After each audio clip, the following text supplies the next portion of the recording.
The hit game Modern Warfare 2 is finally here, being the 6th game in the whole Call of Duty series. Could this game have been overhyped? And will this multiplayer keep people playing the game?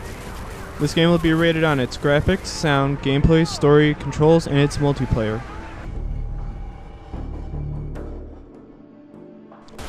The game uses the same physics as the first Modern Warfare, just slightly changed but in a good way.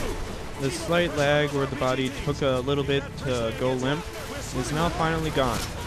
The windows that break now break in multiple ways, in small pebbles and in big chunks. The small pieces of glass do disappear, which is average for a game, but the bigger chunks stay on the ground. The guns are improved graphic-wise, showing more depth and detail. The color palette this time around is much more creative and brighter or darker if needed, really setting the mood for each scene.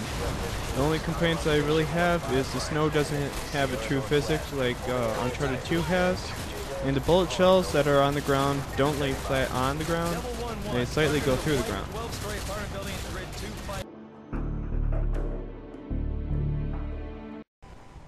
The sound is probably the most improved in this game. The guns sound more like the real ones, and the cling of the bullets are present in this game, unlike the first one in the Modern Warfare series. The guns sound like they could really pack a punch. The voice acting is way off, showing almost no emotion through those bland mission briefings that are like the PowerPoints before a mission.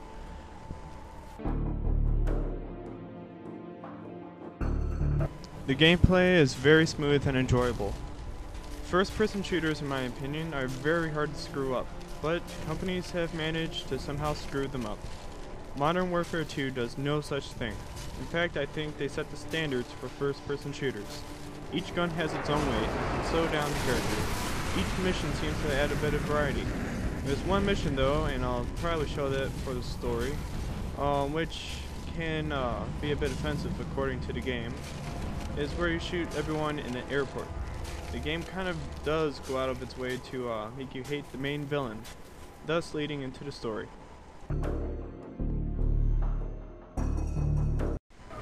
The story tries too hard to make you hate the villain, Mikael, which is a common script writer's error, and the writer tries too hard to play as many soldiers who try to take down the enemy and save the United States. The story doesn't really help you make you feel an attachment to the soldiers, which I think could have been done, especially with this game.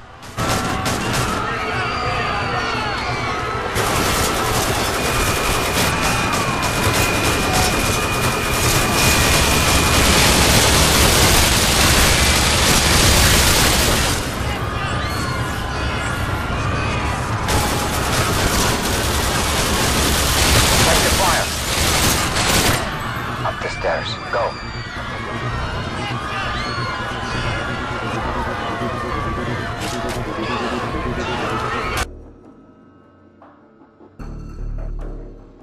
The controls are the same controls as from the past games in the series. They're smooth and very comfortable. The driving controls could have been altered maybe by having the R2 button being the gas instead of R1, which is RB for gas, and changing it to RT for the Xbox 360 controls.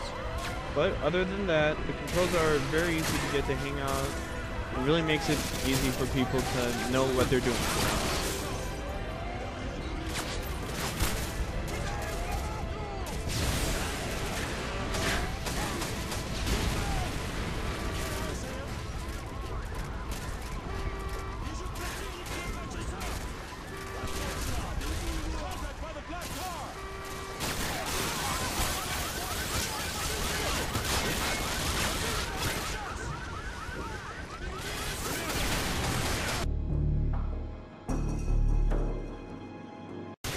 Oh, the famous Call of Duty multiplayer. To be honest, I haven't played the past 2 Call of Duty titles on multiplayer in a long time, but this game got me back on them.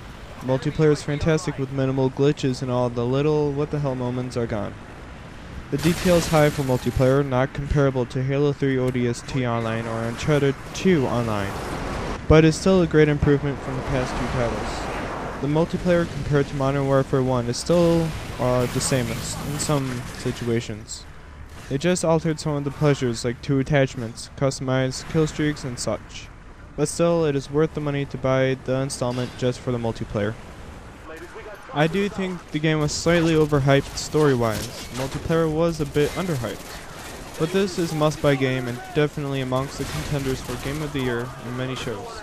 This is how it scores.